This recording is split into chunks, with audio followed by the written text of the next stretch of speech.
Bapak Ibu dan saudara-saudariku yang terkasih dalam, selamat siang. Selamat datang untuk rombongan peserta Jiarek CAP Angkatan 21 Paroki Grogol Kristoforus. Yang mana? Yang putih-putih ya? Selamat datang di Cirebon.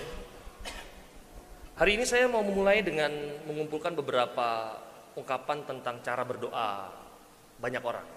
Yang pertama begini, oh dia sungguh hebat, dapat berdoa yang panjang dengan isi yang sangat lengkap. Pasti ia tahu bagaimana banyak cara berdoa. Dan beberapa orang yang menghadiri doa dalam pertemuan itu merasa sangat kagum. Yang kedua, wah kalau dia sih lebih hebat lagi. Doanya sungguh mencerminkan ide-idenya yang tinggi dan juga banyaknya pengalaman hidup serta kebanggaan-kebanggaan hidupnya. Komentar orang-orang lain sepulang dari perkumpulan doa. Yang ketiga, maaf, saya tidak bisa dan tidak mau mengungkapkan doa spontan saya.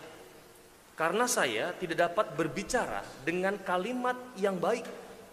Saya biasanya grogi di muka umum. Demikianlah alasan beberapa orang dan mungkin juga kebanyakan kita yang hadir di sini untuk menolak mengungkapkan doa-doa spontannya.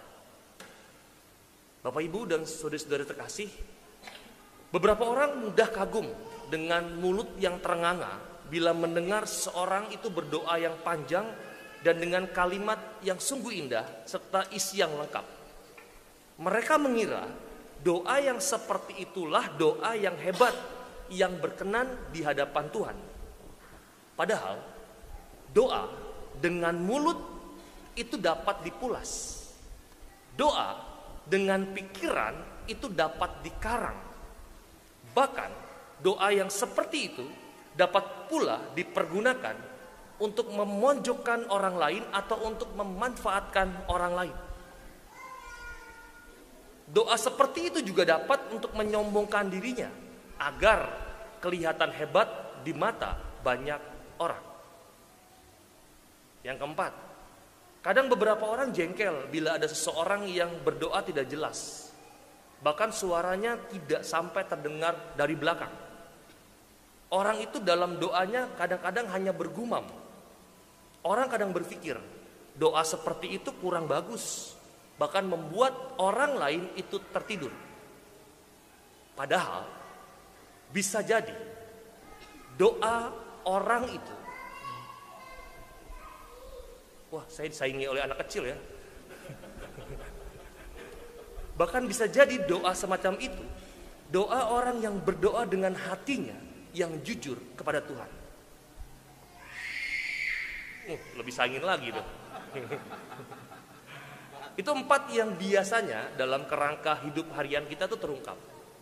Nah, Injil hari ini digambarkan bagaimana seorang yang merasa baik dan menganggap dirinya benar berdoa kepada Tuhan, dan juga yang menjadi bagian dari counternya adalah juga seorang yang berdosa berdoa kepada Tuhan. Intinya mereka sama-sama berdoa, tetapi yang perbedaannya adalah sikap dalam berdoa ternyata sama sekali bertentangan. Sama kayak halnya Anda hari ini hadir datang dalam perayaan Ekaristi, sama-sama berdoa. Sama-sama berdoa. Tetapi bagaimana cara berdoa, sikap berdoanya mungkin sama-sama berbeda. Mungkin juga saling bertentangan. Mungkin ya satu merasa bahwa saya orang berdosa, saya hadir dalam Ekaristi Kudusmu, memohon ampun dan merayakan Ekaristimu. Yang lain mungkin beberapa, saya orang suci, saya hadir dalam Ekaristimu untuk memujimu. Jangan-jangan. Artinya pertentangan sikap semacam ini selalu hadir hitam putih dalam hidup ini. Orang Farisi di depan Tuhan, di hadapan Tuhan membenarkan dirinya bahwa baik, dan juga bahkan membandingkan dirinya jauh lebih baik dari banyak orang lain. Sedangkan pemungut cukai dengan rendah hati mengakui kesalahannya dan mohon ampun di depan Tuhan. Lalu the next-nya mengatakan bahwa menurut Yesus guru kita, pemungut cukai itu dibenarkan oleh Tuhan, sedangkan orang Farisi tidak. Mengapa? Apa alasannya? Apakah tidak boleh, Romo, kita berasa baik dan bersyukur bahwa kita adalah orang yang bukan pencuri dalam doa-doa kita. Kita adalah bukan gelandangan. Kita adalah orang yang sukses dalam pekerjaan dan lain-lain. Apakah tidak boleh? Apakah kita hanya diperbolehkan dalam doa-doa kita hanya mengakui kesalahan-kesalahan saja? Pertanyaan-pertanyaan yang muncul juga dalam pertanyaan saya. Ternyata kalau kita mau peka lebih jauh dalam kerangka Injil hari ini, orang Farisi tidak dibenarkan karena doanya, dalam doa-doanya ia hanya membenarkan dirinya sendiri dan selalu membandingkan kehebatannya dengan orang lain untuk menunjukkan dirinya hebat dan baik. Dalam doanya, orang Farisi tidak pernah berbicara tentang Tuhan atau kepada Tuhan, karena ia berbicara tentang dirinya sendiri dan Tuhan hanya digunakan untuk mengakui kehebatannya yang sebetulnya tidak benar-benar hebat. Saya ulangi yang ini. Orang Farisi tidak dibenarkan karena doa-doanya, dalam doa-doanya ia hanya membenarkan dirinya sendiri dan selalu membandingkan kehebatannya dengan orang lain untuk menunjukkan bahwa dirinya adalah hebat dan baik. Dalam doanya, orang Farisi tidak pernah berbicara tentang Tuhan atau kepada Tuhan karena ia hanya berbicara tentang dirinya dan Tuhan itu hanya digunakannya untuk mengakui kehebatannya yang sebetulnya tidak benar-benar hebat. Pembenaran diri semacam ini jelas sebetulnya tidak dibutuhkan dalam pembenaran di hadapan Tuhan. Apalagi tidak membutuhkan rahmat dan kasih Tuhan lagi.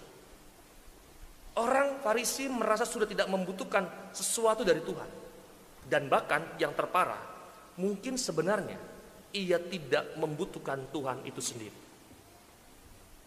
Dan lagi ditambahkan, orang Farisi dalam doanya itu juga bermain topeng. Ia tidak berbicara yang benar mengenai dirinya. Ia memoles dirinya dengan topeng-topeng yang tampak hebat dan tampak baik, yang sebenarnya tidak diperlukan di hadapan Tuhan. Di hadapan Tuhan, orang Farisi ternyata masih bisa tetap berbohong. Sedangkan pemungut cukai, dia berdoa dengan hati yang jujur. Dia tidak main topeng, tetapi berani membuka isi hatinya dengan rendah hati kepada Tuhan. Tuhan, kasihanlah aku orang yang berdosa. Dia mengatakan secara benar siapa dirinya di hadapan Tuhan. Dan yang terpenting, Bapak, Ibu, dan saudari-saudara, dia mengakui Tuhan sebagai Tuhan yang berbelas kasih, yang masih mau mencintai dia. Dia sungguh membutuhkan kasih Tuhan itu. Dia membutuhkan belas kasih dan pengampunan Tuhan. Dan yang paling penting, dia masih menggantungkan dirinya kepada belas kasih Tuhan. Di hadapan Tuhan, memang sikap yang baik adalah bahwa kita tetap rendah hati. Apapun kehebatan kita dan juga apapun keberhasilan kita tidak lepas dari karunia Tuhan kepada kita. Maka kita tetap perlu rendah hati bahwa kita itu adalah orang-orang yang selalu tergantung pada Tuhan.